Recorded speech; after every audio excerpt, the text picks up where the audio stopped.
Shit, huh? Denver, y'all different out here, man. Y'all different. But bro on the block getting it in. My little nigga 12 out here with the gas, splash, and some more shit. He asking me for a lighter. I ain't got no lighter for your little young ass nigga. I got a lighter. I don't need your lighter. Yeah. Oh yeah, you needed some other shit though. You needed some other shit, nigga. You asked a nigga for some other shit though, punk. Yeah, nigga, for some niggas I can roll up smoke. Fuck wrong with this little nigga. I ain't give your ass shit. I ain't give it to you, nigga. I ain't give your ass shit. Yeah, I don't know what your little young ass got going on, punk.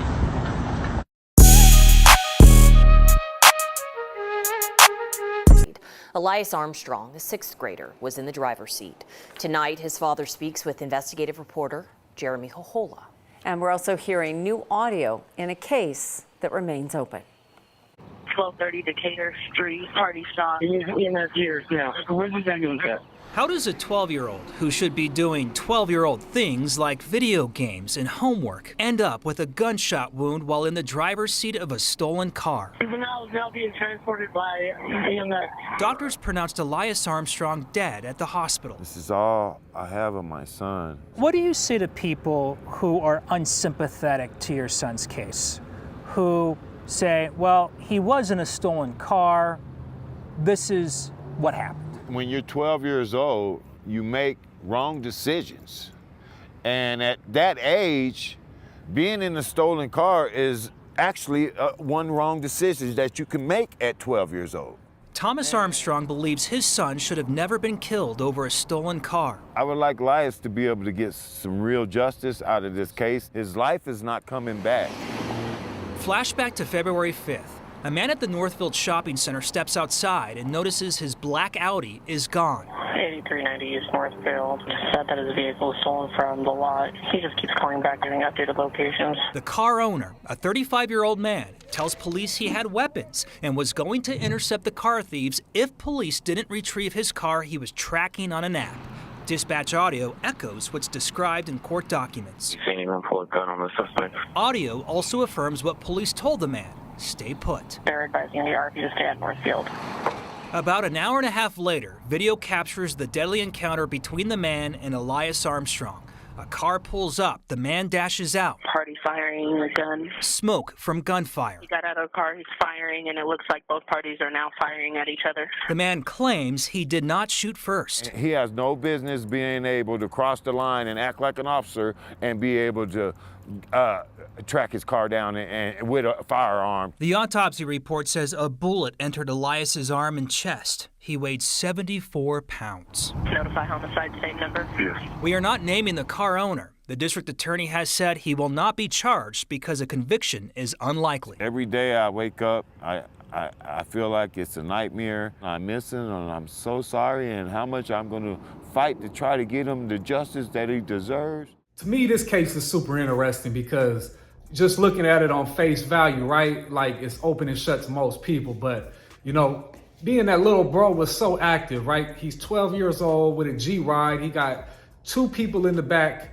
you know what I mean? But as I watched the video, right? I watched the video and I can see the first shot, right? It looks like what I see is the first shot. It looks like it's coming out the back. I can't tell if it is or not. Y'all let me know in the comments if y'all think that's a shot coming out the back window in that video. But you know, what I do see, yo, is the man run up on this motherfucker real fast and quick with his pistol, right?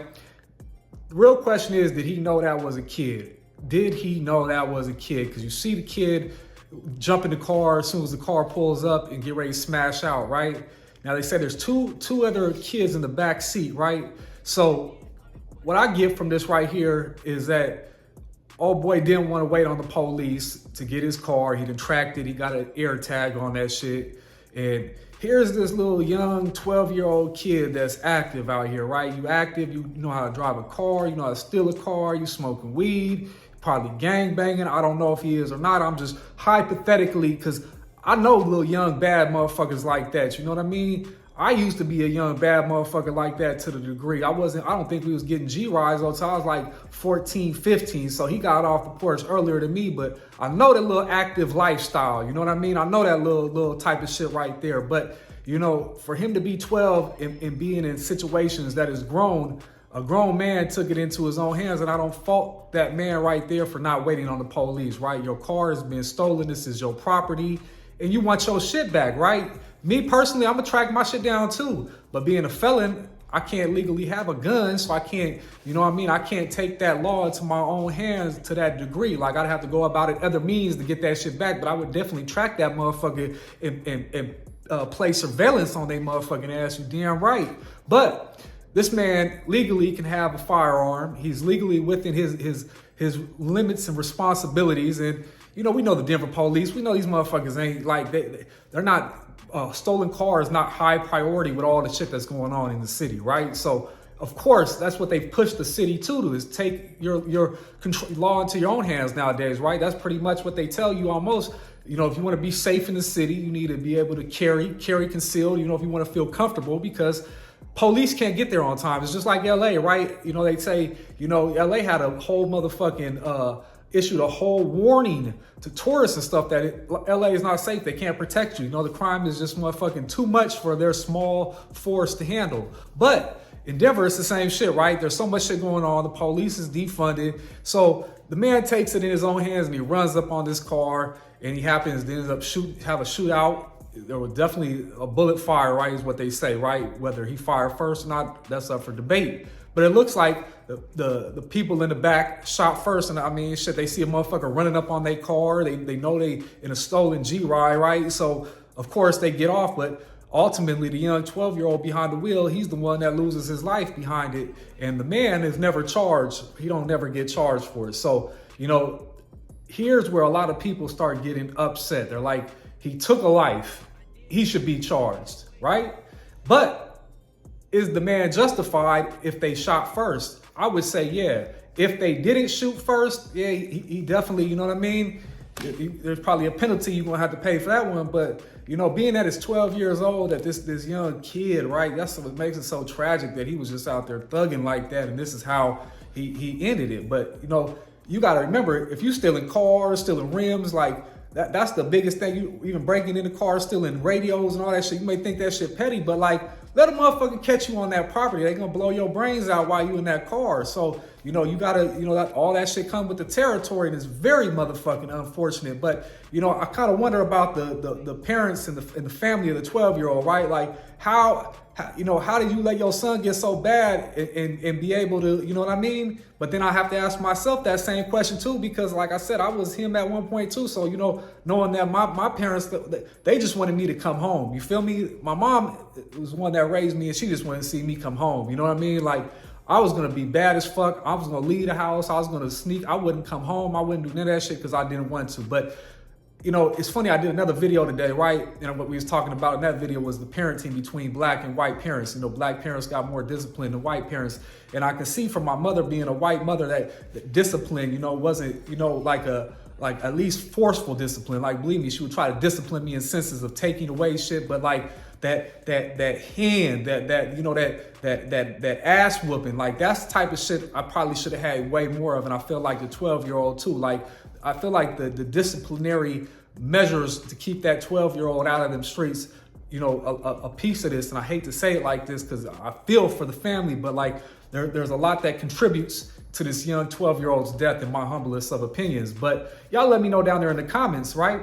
But there's another case we should take a look at too, because this is where we twist the motherfucking the races real quick, right? We're gonna put the black guy with the pistol in the death of two white guys, and we're gonna see why the black guy that shot these two white people in self-defense, why he's still being charged with a murder. So let's take a glance at this real quick. What happened that day was a tragedy, and everyone agrees. A tragedy that has forever changed the lives of two families. I could empathize with both sides.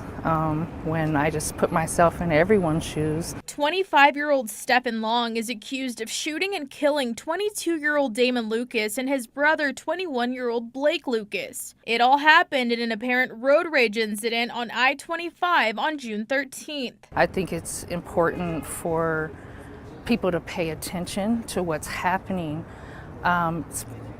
specifically in this case. But many in the community have been advocating for the case against Long to be dismissed, claiming he acted in self-defense. Stephan was doing what he thought in the heat of the moment was constitutionally appointed to him. And by no means was he out looking for trouble that morning. Long had been facing 2 counts of first-degree murder, but Wednesday, one of those charges was dropped. The DA's office telling us after reviewing the case, they could not prove guilt beyond reasonable doubt. When I look at the facts of the case that I know, it looks like he was wrongfully charged in the first place. Long still faces 1 count of first-degree murder. The victim's family members did not want to speak on camera with us Wednesday, but we talked to their father a few months ago. I don't see where self-defense really is logical to claim right now. On June 13th, Denver police say Long shot and killed 22-year-old Damon Lucas and 21-year-old Blake Lucas. Investigators say Long and the Lucas brothers stopped their cars on I-25 under West 6th Avenue during some kind of confrontation. Police records indicate one victim approached Long's car and was shot. The other jumped onto Long's car as he drove off, Long firing shots as they went. This is a young man who felt threatened. This is a young man who was being assaulted. And this is a young man who felt that self-defense was his only option to preserving his life and the life of his family. That family being Long's girlfriend and 2 children who were in the car behind him. Unfortunate what happened. Definitely don't want that outcome in any situation. But when you look at what happens, my brother was not at fault. He never exited his vehicle. He was just in the road and got approached and got attacked and defended himself. And I don't think self-defense is a crime. Stephan has no criminal history. Tonight, he's still behind bars, being held on a hefty bond of $1 million. It's been hard. Me especially, this is my best friend. I grew up with him. Justice and the right to self-defense. The Long family says it's something everyone deserves. Now this case right here gets a little more trickier, right, than the 12-year-old, because in the 12-year-old we got footage and we got video and we can see what's really going on, and we know a little bit more about the whole ordeal, right? So unfortunately, the 2 white brothers, they're no longer alive, right? They family, my heart goes out to them. And for this one right here, though, we don't know who originated the aggression here, because this is a form of road rage.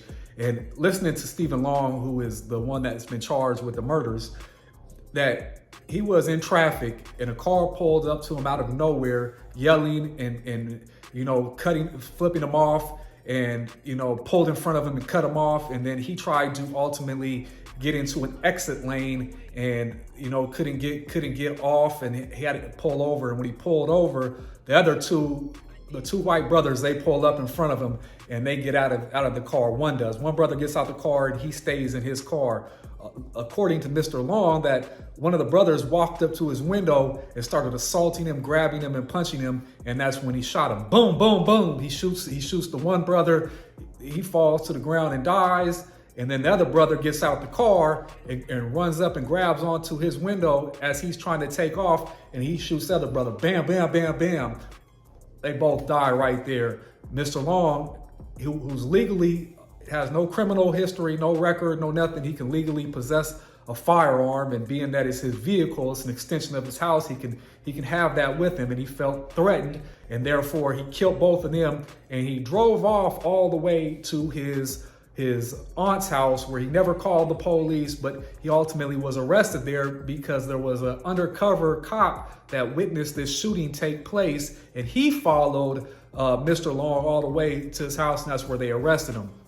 Now, the kicker here is, once again, why were they? So who was the first aggressor, right? So in my eyes, I don't know this for sure, but I'm thinking maybe Mr. Long had cut them off first. I don't know. I'm thinking hypothetically because it's hard for me to think, or maybe he did it unknowingly and that they pulled up and they were like, F you, so forth, and they cut him off in return. And then he tried to get off, or he might have flipped them off, and they're already enraged. Like, I don't know them. I've never seen nothing, but I know how white males can be in traffic, right? And I know, they can be very aggressive, and they can be, ready to fight on some wild boy shit. But I don't know. I'm just assuming it, and when I say that. So looking at this though, right? We see that they pull over, and of course the instigator is the brothers, right? The white guys, right? One gets out of the car and supposedly walks up and assaults him, even though Mr. Long had no abrasions or no damage or anything like that. This is his story. This is what he said. And with that being said, the aggressor though, getting out the car, he like, you in the wrong right there, because even though you think it might have been a fair fist fight that you was just gonna get out and punch somebody, ain't nobody, people trying to make it to get home and see their families. So he walked up on the car, boom, you know what I mean? It's unfortunate. And I see his dad even said, that, one charge should always stick to him. And it's interesting because Mr. Long ultimately did get one charge dropped off him, right? So 6 months after this happened, 6 months, they dropped one murder charge and left him with one charge of murder, because ultimately they're, again, the instigator, the person who got out the car, that's like a freebie right there. But to kill the other brother that jumped and held on to the window now is the murder in question that they're now petitioning as of this last week of May, that they delivered 500 handwritten letters to the DA asking that this last charge of murder be removed from Mr. Long so that he can ultimately be completely free of both charges. Now, Mr. Long has been out of the county jail and on home release for the last 6 months, so he's been able to spend time with his newborn and his family and so forth. But ultimately, two brothers are still dead, right?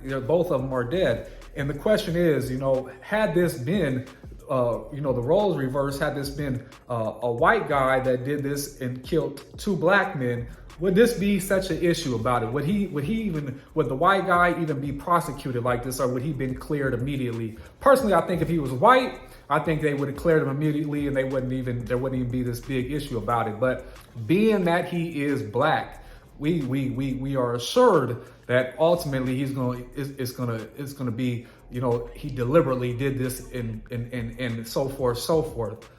But it doesn't look good for Mr. Long in the sense that he did drive off, never call 911, and ultimately had to be arrested by an undercover that followed him to the place that he went to. He ultimately got away from a scene of a crime, just left two people dead, and he hasn't reported it. In that type of situation right there, if you was in fear for your life like that, I don't know if calling the police and doing all that, like, I can only imagine putting myself in his shoes. You gotta be like a nervous wreck, I would think. You just peeled two people, you know what I mean? Blew one down right at your window right there. I know you seen those bullets hit him. I know you seen him.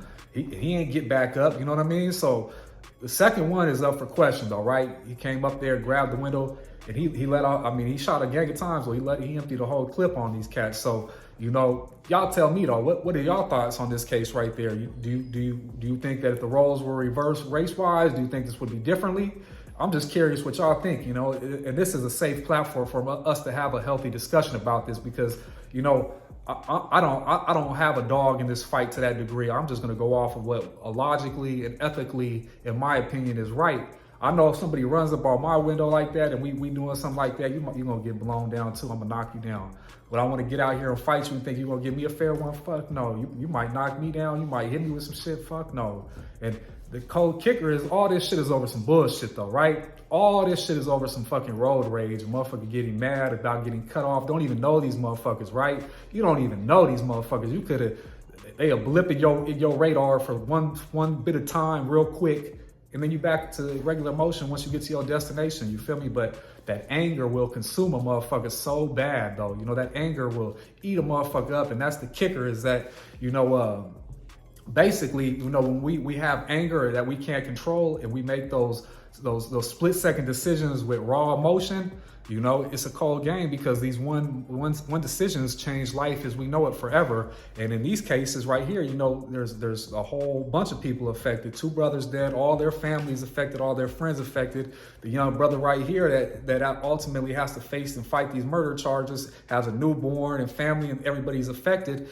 And then on the other side, we got the 12-year-old, right? We got his family that's grieving and so forth, so forth. I mean, like, nobody wins in this and it's all over bullshit. But, you know, the world is crazy. And, you know, you can't expect nothing fair in today's world when it comes to anything. You know what I mean? You know, in my eyes, you got to stay dangerous out here. You got to keep your eyes open, head on a swivel, and motherfucking, you know what I mean?